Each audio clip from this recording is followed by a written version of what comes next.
Welcome to the Mormon Medium Podcast, where we'll talk about spirituality, the paranormal, religion, and my journey in becoming a Mormon medium.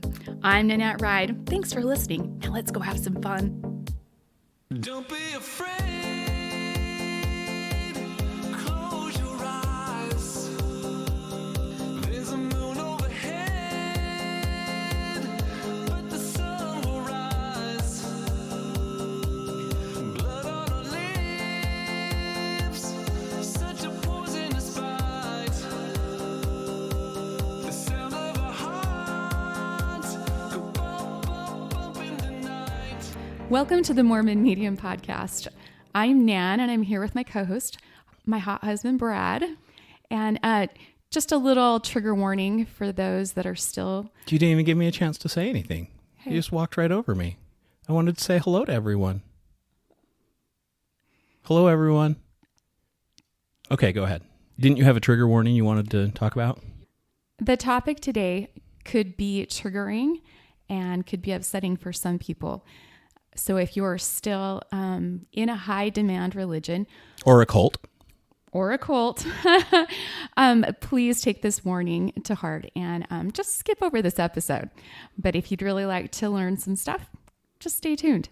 Well, and you can stay on for just a little bit while we explain why we're talking about this. So, Nan and I found a show the other day. We're laying in bed, and I think it was on Stars or somewhere.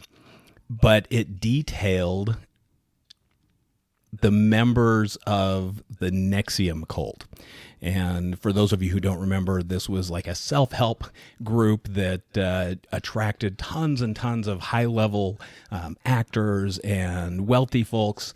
And they ended up, at its root, it was this very nefarious dominatrix sexual control type cult. Right? Yeah, there was like that girl from Smallville. I used to love that show. The Mack was her last name. Allison Mack. Yeah, she was pretty high up in this NXIVM cult and actually did some jail time regarding it too towards the end. It's super interesting to see how people can get into something like this. I mean, these are intelligent people. I mean, these are people that are good people. Yeah, intelligent, educated people who you would think, well, how did you get tied into a cult? And as we're watching this, Nan and I keep looking back at each other because they would comment about certain things that the cult leaders would do to tie people deeper into the organization. And it was so familiar. I have to preface things, though, for a second, because in my mind, I don't think that I was very clear on the meaning of a cult. It was kind of one of those taboo words that you just were like, yeah, I'm not interested. I would never join a cult type of thing. Do you know what I mean? And anybody that would join a cult, it has to be stupid or brainwashed, right? Yeah, absolutely. But to me, to be in a cult is like, people that drink the Kool-Aid and die and that the Jim kind of Jones thing, and, or it never occurred to me that there are actual steps, psychological steps and gaslighting that happens to these people, these intelligent, really good people. And there are these things, these steps that get them into a quote unquote cult. And a lot of high demand religions can be seen as cults. It's really, really interesting, the parallels, and that's pretty much what we're going to talk about. Yeah, it is. And one of the things we wanted to really cover was how do you define a cult and what are some of the behaviors that you might find in a cult. So I jumped online and started looking around to see, where's a list for this stuff? And one of the crazy things that happened, we talk about synchronicities, there was a person named Mark Vicente.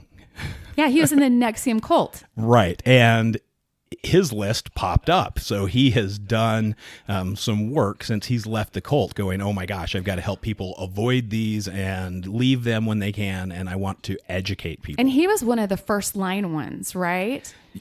He's also a producer. He was like a big deal. He did a lot of their media stuff. Yeah. But he has done some research and he has a great list of things that you might see in some of these cults. And so what we're going to do is I'm going to read a little bit about what he describes as these traits that cults or cult leaders will have, and then we'll talk about it a little bit. I think that sounds great. Perfect. So one of the things he starts out with is that people who are actually in cults and they read these types of checklists, they always say, oh, this doesn't apply to me. This is just other groups. That's, the Branch Davidians. That's, Charles Manson's little group. This doesn't apply to me. So what you're saying is people that are in cults say that doesn't apply to them. They're not in a cult? Yes. Okay. Very often, because they don't recognize it. It's kind of like people who are in an abusive relationship. Many times, people who are being abused don't recognize that they're in that cycle of abuse because they're so emotionally connected, right? Right. But folks on the outside can look at it. Right. Yes. Okay. Exactly. So he also says it's very, very hard for people to look at these lists and truly, without being emotionally vested, analyze their situation and say, yeah, I might be in a group like this. This thing I'm involved in may be an abusive relationship or might be a cult. That's crazy. Yeah. So it's really difficult for people, and understandably so. No one wants to go, yeah, I'm in a cult. I have a question though, because I've been in abusive relationships before, and if you have the parallels there, wouldn't it be better for someone on the outside seeing this and knowing this is going on for them to say something? I mean, or do you keep your mouth shut? Do you know, there's actually some advice he gives. Oh, okay. Yeah. He gives it a really good advice on how to deal with that at the end of this article, and we'll jump into that. Perfect. So we'll for sure cover it. But I do want to point this out. He does say that it's critical to remain open-minded as possible and be willing to question whatever situation you're in and see if there are matches to cult characteristics. And I think that's where a lot of people really struggle, is with that open-mindedness. Because if you're told, hey, the sky is blue, and someone comes along and goes, well, it's actually, a combination of these colors and it's not necessarily blue, well, you're going to question it, right? But if the opposite is true, you might not question it if you've been taught that your entire life. Yeah, it just depends on how young you've been taught it too, right? Yeah. That's crazy. Okay. And I don't know if that's the best analogy, but I think you understand what I mean. If it's something you understand, you're probably not going to look at it quite as objectively if it's something that is all that you've known. Right. So a lot of people that are in a high demand religion, let's say, if they're born into it, they don't know any different. Correct. And their ancestors don't know any different. So it's literally a culture and way of life. Absolutely it is. And look, full transparency, obviously, Nan and I have both been members of the Mormon Church, and so that's where we relate a lot of what we see and hear. Is Mormon Church a cult or not? I'm not going to say, but I'll let you guys make your own decision after you hear some of the things that define a cult. And I think first, before we go into Vicente's list, is we need to pull a definition that's commonly understood. So like a dictionary definition? Yep. Because I'll be honest, I never thought that the high demand religion that we were in was a cult. I've never thought that. And until we saw this show, and I'm like doing the head whips, like looking at you. Yeah, it's like, did you hear that? Me? Did you? What? They did this? They did that? Yeah. So in academia, it's pretty understood that a cult is an organized group whose purpose is to dominate cult members through psychological manipulation and pressure strategies. Cults are usually headed by powerful leaders who isolate members from the rest of society. Oh, yeah. So that's your clinical definition of a cult. Webster's Dictionary. Yep. Okay. And then we have a whole bunch of tactics and characteristics that we're going to go through. Perfect. Keep going. You ready? You're doing great. You ready for the first characteristic? Yes. Okay. Number 1, pathology. This refers to the leader of a cult or a group. They often have some kind of cluster B pathology. So whether what's that mean? Well, that's your narcissists, that's your sociopaths, that's people who have those types of what's a psychological disorders. They just don't have any empathy. They do whatever is best for them. They and give don't no care. shits about anyone then. Yes. Got it. Yes. Okay. They're spiritually constipated. Got it. They don't give a They shit. Don't give a shit. Got it. So, yeah, that's what you see very often. And usually it's very covert, he says. He says they might wear a mask or a veneer of goodness to use their followers' hopes and dreams to entrap them. They will appeal to the followers' most cherished values, but the followers are always reminded that the leader is the superior being, and they have a lot to do to even try to reach his greatness.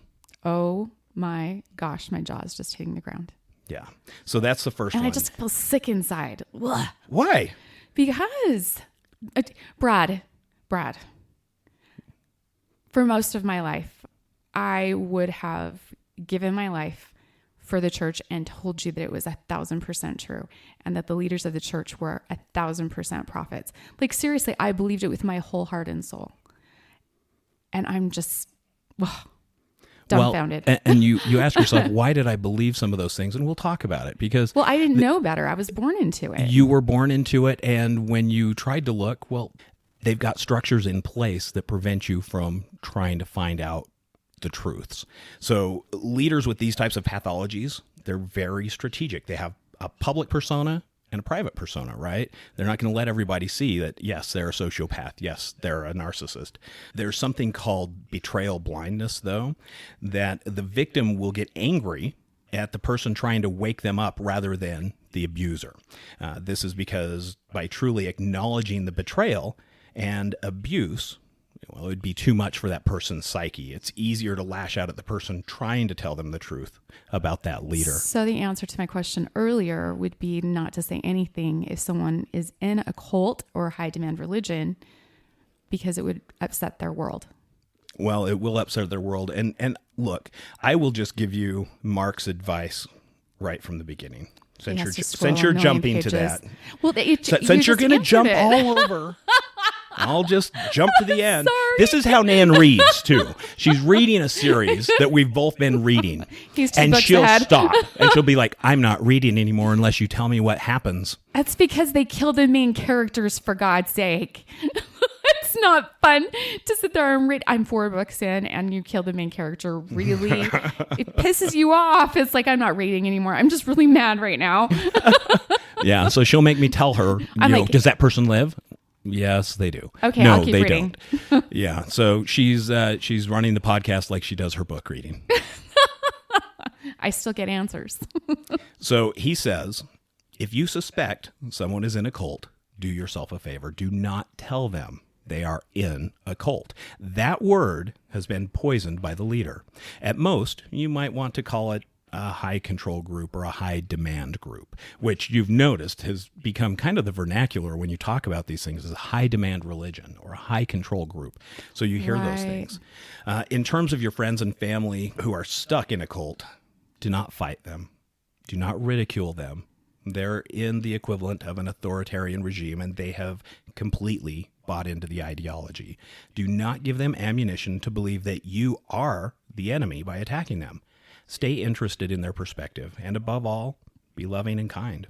One day, they might compare what they are told is love in the cult to the actual love you are giving them, and realize they prefer your unconditional kindness to the fear and punishment that they're experiencing.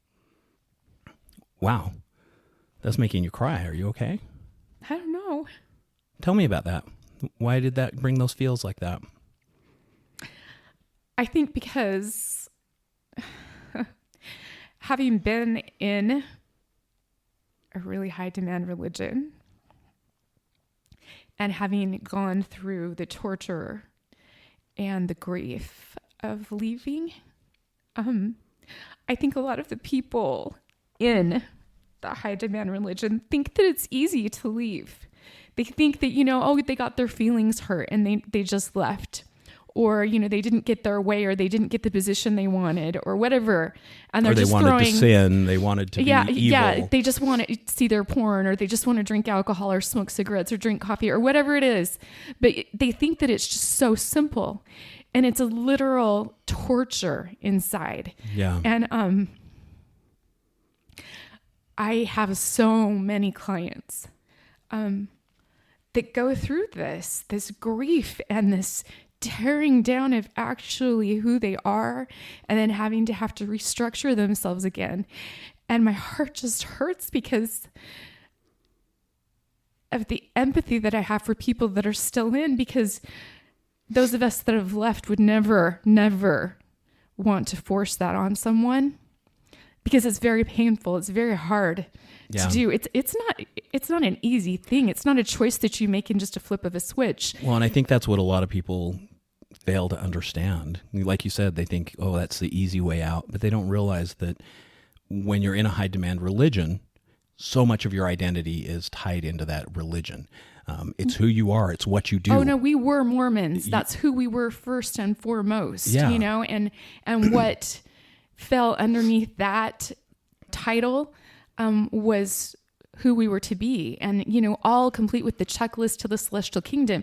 I mean, it was all provided right there. And then to have all of that deconstructed and shattered, and then have to figure out, you know, do I still even believe in Christ?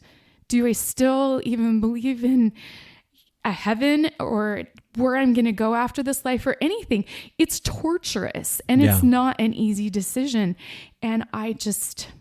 Well, and you lose your community, you lose your support group, you lose family. You lose everyone. You lose your support system. You lose everyone.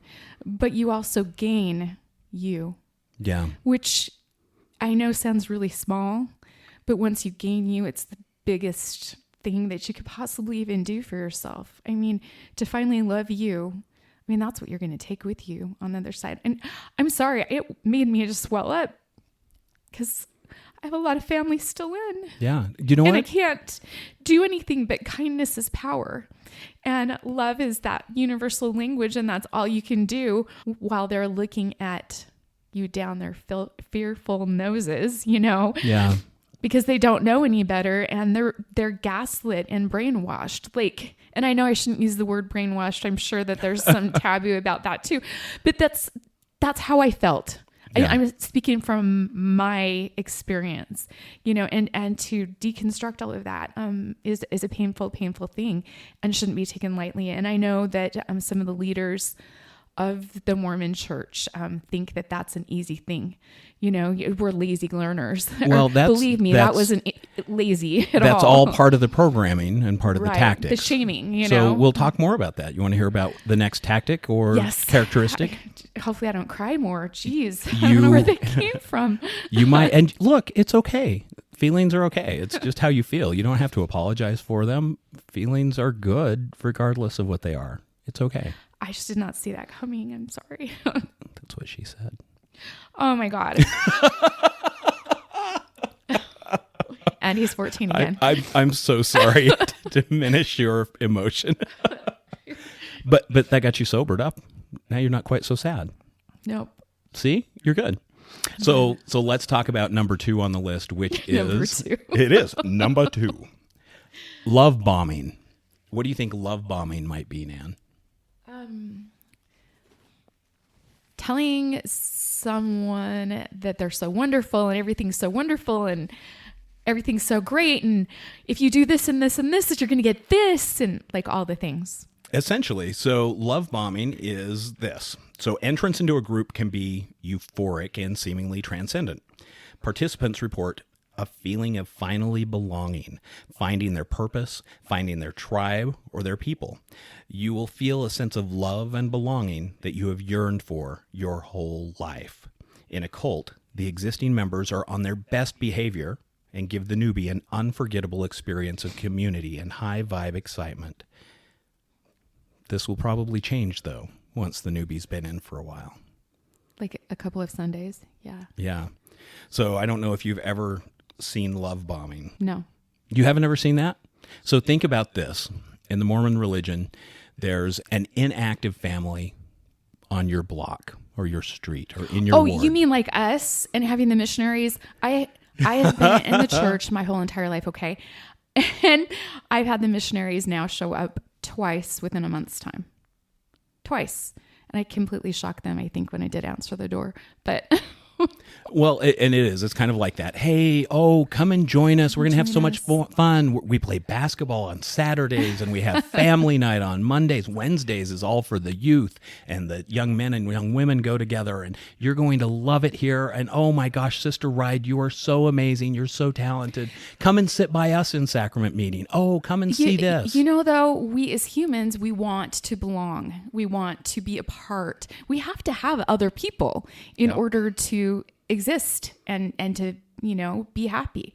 So we have to have that, and to find a new tribe after leaving is tough. To understand that when your vibration changes and you shift, new people come into your life.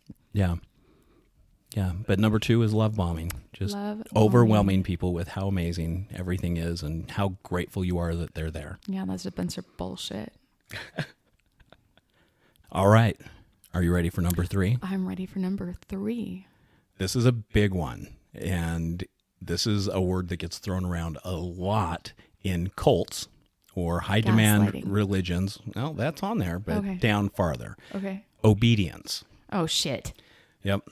The leader requires absolute, unconditional obedience to themselves and the ideology. Don't even get me started about obedience and the stuff that happened when I was 19 years old and went through the temple. Oh. No, let's talk about that. What do you got a visceral reaction there. So before you cried, now you're angry. Let's talk about this anger. I think I might need to go see Justin. Right. When I went through when I was 19 years old, in the temple, they did the punishments. If you ever talked about things that happened in the temple, you would have consequences or punishments that would happen if you ever repeated certain things, right? Okay. And some of it, I had to slit my throat. I had to disembowel myself at 19 years old. You had to symbolically do these things, you mean? Yes, symbolically do these things. So like used your hand and run it in yes. You use your hand and run it in a motion across your throat or across your stomach, or what did that look like? Yeah, that's exactly what it looked like. Okay. But I'm thinking in my head, like my jaw's hitting the ground, and I'm going, if I repeat this, somebody's going to come and chop my head off and have my guts all over the ground. Like, I was terrified. It was horrible. I don't think I even heard anything after that. Oh, luckily the Dannonites weren't still around, because they may have. Yeah. That was a dirty group of people that Brigham Young had running around. The Dannonites? Yeah. Why do I not know about these? We'll talk about them on another episode. They were basically the Mormon Mafia. They what? did. That's a thing? They did all the dirty work. Shut the front door. They did all the dirty work for the prophets. What? You want somebody gone? We'll make him go away. Oh, I just got full body chills. You know what that means. I'm not liking that. Super scary. Oh, okay. Keep going. Ooh. Okay.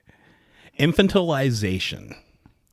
I think I'm saying that correctly. So basically, followers are infantilized by the leader. Leader regards themselves as a kind of parent or god. So they look down on him. No, they're making them like children, like infants again. Got it. And the leaders are looked at like a parent. There's my kindly father figure, and there's my kindly mother figure. So the leaders are given all of these parental roles, while the followers are given these childlike roles where you have to obediently follow the parent. So many people tend to look at their leaders as these all-wise figures and feel like they have to be obedient to whatever they say. Remember when we moved into this house? You got a text message that was asking for your ministering numbers, and it was from the president. He wouldn't even say his name or his last name. It was President so-and-so. Yeah, he said his last name. His last name, but this is President so-and-so from the Elders Quorum. I need to get your ministering president, numbers. Not even the stake president or any other kind of president, but an Elders Quorum president. And I was like, we haven't even met anybody in our neighborhood yet. What? Like, do you have a first name? It was so crazy. But it does. It made you be smaller than him. Yeah, by the use of that title. That's a good point. I hadn't thought about that. Yeah, not cool. Because I just see people, I don't care what your title is. You're just a person with a different job. It doesn't matter to me. Right? We do not get starstruck. I'm kind of weird that way, I guess. Oh, my. Yeah, you are weird. So you married me. Strange and unique people. All right. You ready for number Peculiar 5? people. There are 5 things. Oh, God. You ready for number 5? You had to go there. Oh, I did. Number 5 is isolation.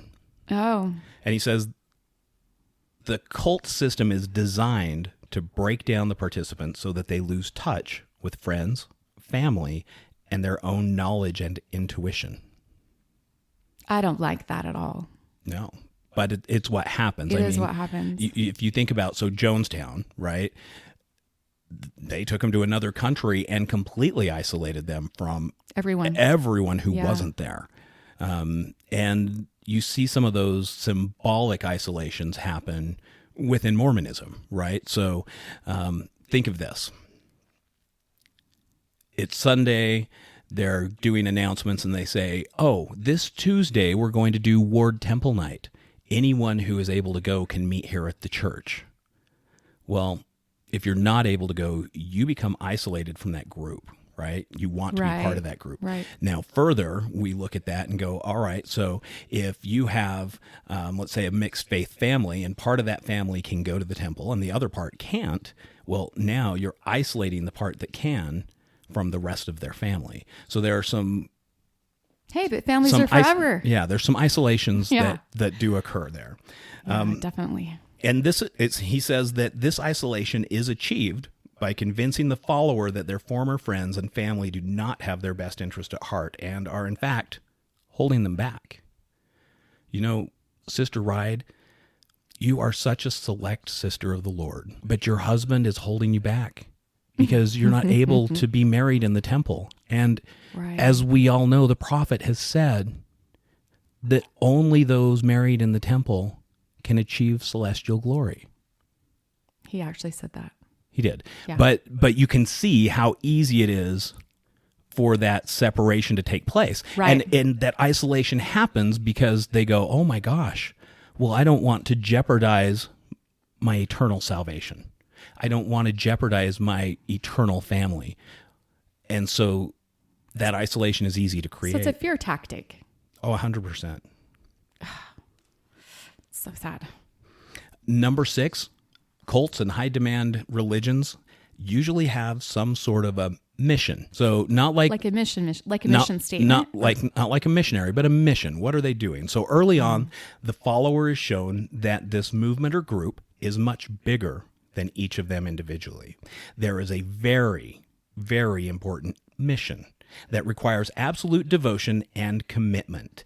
It's life and death, because if they don't succeed, humanity and civilization will fall. They need to save the world.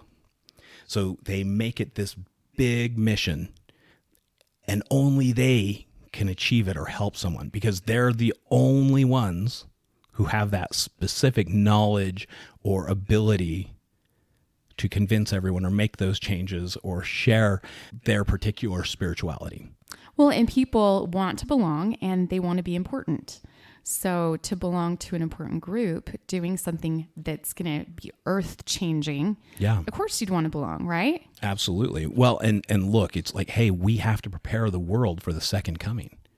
You know, we're going to end up living the law of consecration, which is essentially communism, right? Everything belongs to the central church. It doesn't belong to individuals, and the church divvies it out as they see fit. That was one of their things that they talked about. I remember them talking about that in the 80s when I was a kid. Yep. They talked about it a lot. Well, and here's something else to consider, and I'm going off topic. Well, it's not really off topic, but my grandma used to tell me that even when she was a little girl, she remembered church leaders saying, "You will live to see the second coming." They had told her parents that. They'd told her that. They said those things when I was a kid. It's just one of these repeating things that always just gets used to say, hey, here's this higher calling, this higher mission that we have to function in. Well, it puts a sense of urgency to what they're doing so that they'll hurry and, just obey for right now. Well, it's like a sales tactic, yes, right? Yeah. Well, hurry and buy now because, the second coming's coming and, like. Yeah, exactly. Well, and look, Vicente goes on to say that this idea of this utopian collective ideology, that it's a problem because, number one, it's basically an on-ramp to fascism and totalitarian community, right? Which we see. If you give everything to the government knows everything and then divvies it out as they see fit. The next thing is, well, it's a lie. It's bait being used to capture people, to keep them enslaved to the ideology and make it very hard for them to leave. The follower begins to think that the mission, their own values, and the great and noble leader are all one and the same thing.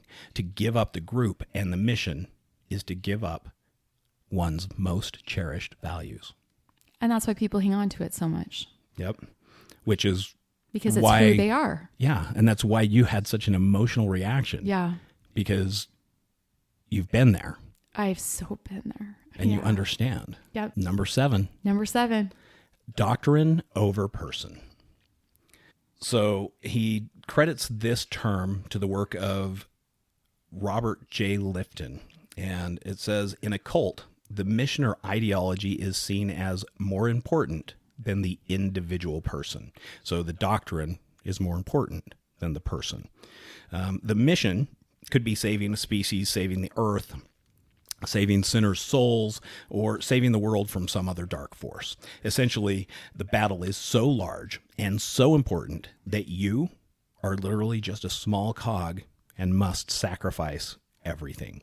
Now, this promotes a profound self-hatred and anti-humanity. It causes cognitive dissonance because you're told to love yourself and that that's important, but also that you're basically a piece of shit and you don't matter in the big picture. You just have to do what you're told. Well, and a lot of women especially. Yeah. Yeah. Well, in those patriarchal societies, yes. But there are cults that are women-led. Yeah. Yeah. So that's a big one. Doctrine over person. So basically your personal thoughts on this don't matter, Nan. Nope. This is the doctrine and this is how it's going to be. With. Yeah. Yep. And sometimes it's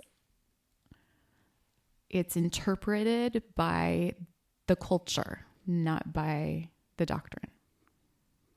Well, I think that the doctrine often is written so that it can be interpreted in a number of ways. Right. But like you get somebody that thinks outside the box, they're toast. Yeah. Critical thinking is typically discouraged in any cult situation. So as well as high demand religions, a lot of times they don't like that individual thinking. They want you to just go, hey, this is groupthink. This is what we believe. This is what you believe now. And you are not supposed to be, you, right? Yeah, no critical thinking. Number 8, breaking down boundaries. He says the leader will use the followers' values to convince them that their resistance, which can be a justified suspicion, is part of the problem. Their growth is being hampered by their inability to truly surrender. The cult leader will tell them this over and over. Their boundaries are causing limitations. This sets them up for all kinds of abuse: physical, sexual, financial, psychological. This also opens the door to abuse because any resistance to what is being done to you is your limitations.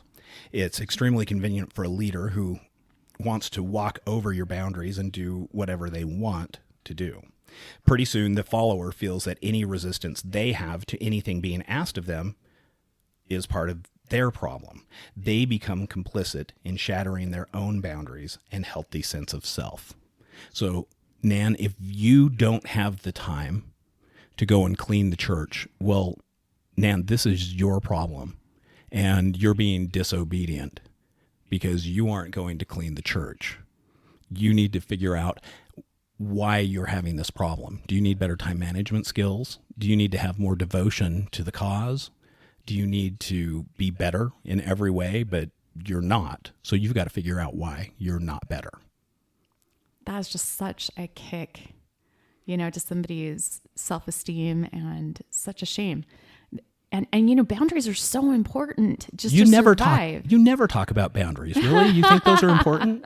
Oh my gosh. We talk about them all the time with all of my clients, all the time. They're so important. Yeah, absolutely they are. And breaking down the boundaries, or your boundaries, is A great way to break people down so that they follow mindlessly. They'll just do anything. Yeah. Number 9, he uses data mining. He says that in order for the leader to get some kind of leverage, they have to look for the followers' weaknesses, fears, insecurities, and desires. One of the most useful questions in this data mining process is, what is your greatest fear? This will be brought back up when the follower is resistant. Don't you want to get over that fear? Do you want to be ruled and controlled by your fear for your whole life, or do you want freedom? Your fears might be used to push you, but also to control you. Wow.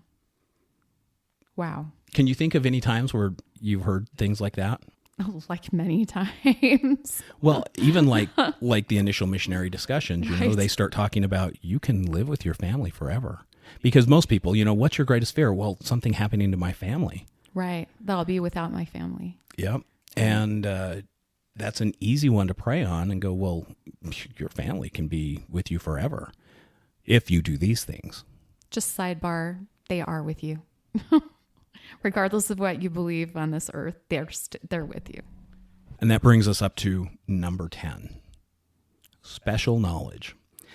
The cult leader promotes the narrative that he or she has some special knowledge or abilities that are being given to the followers.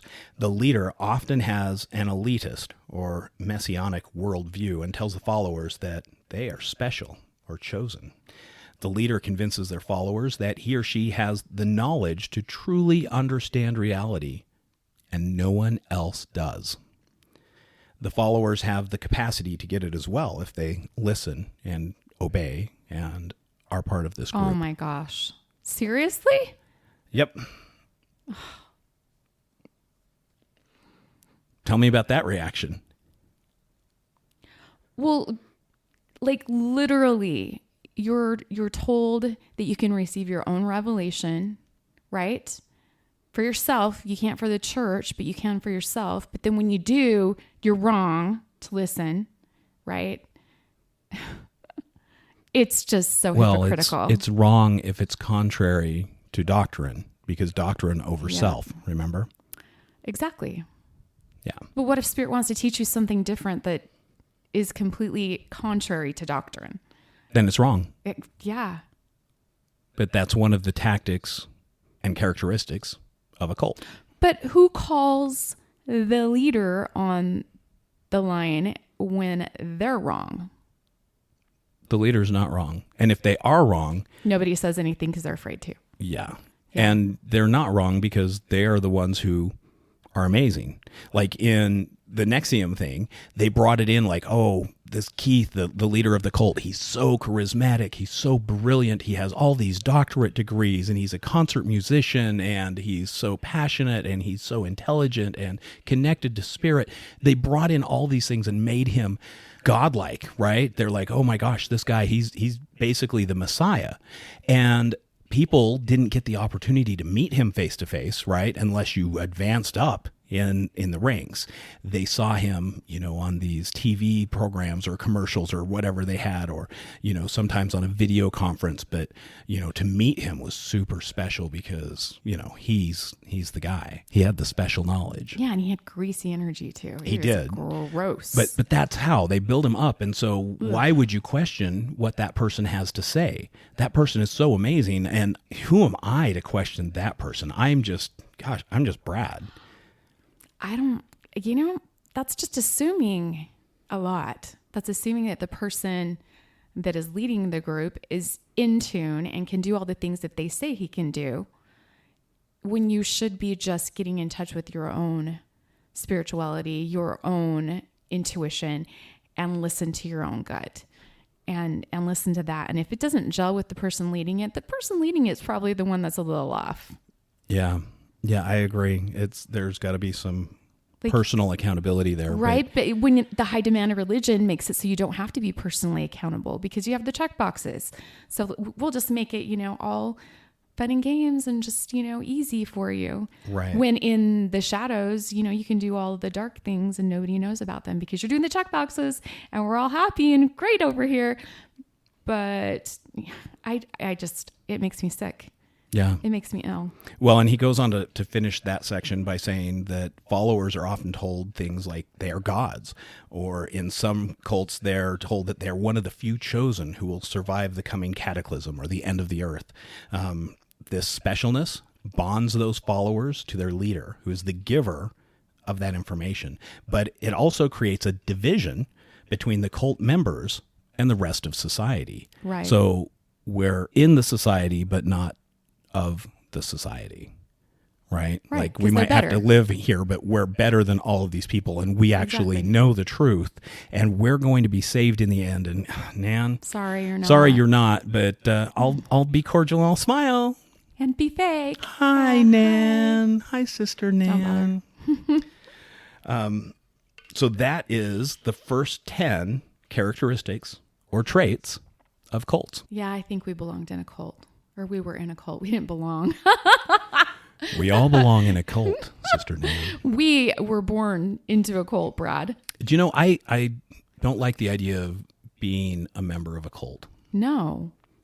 And I never thought of it that way. Like I said, until we saw this show, I was like, what? Because I didn't ever really, I guess, gather what the word cult meant, Right. what it entailed. I mean, I knew what a cult was, but not really all of the things. Like, oh my gosh. Yeah. It's pretty crazy when you look at it and you go, wait a minute. And you know what? There are a whole bunch more that we're going to talk about in our next episode. Stop. There's more. There are a whole bunch more. We're on number 11 and there are like 20. Stop. Yep. So there's lots of red flags. Oh, there's a lot of red flags. If you're watching for them, you'll see red flags. Wow. And like we talked about at the beginning, the problem is people who are so entrenched in it really have a difficult time looking at these lists objectively. They're like, that would apply to these people, but not to us. Isn't that the cognitive dissonance? Yes, cognitive dissonance, like Justin talked about in Yeah. our episode when we talked about Yeah, spiritual that's not extortion. me. Yes. Yeah, go listen to our episode, Spiritual Extortion, and it kind of goes along with all of this. It really does. We'll catch you on the next episode, and we hope you have a great week. Thank you for listening. And if you have any questions or would like to make an appointment, please reach out at info@themormonmediumpodcast.com, or you can message me on Instagram or Facebook. Yep, on the Mormon Medium Podcast, And we will see you on the other side of the veil.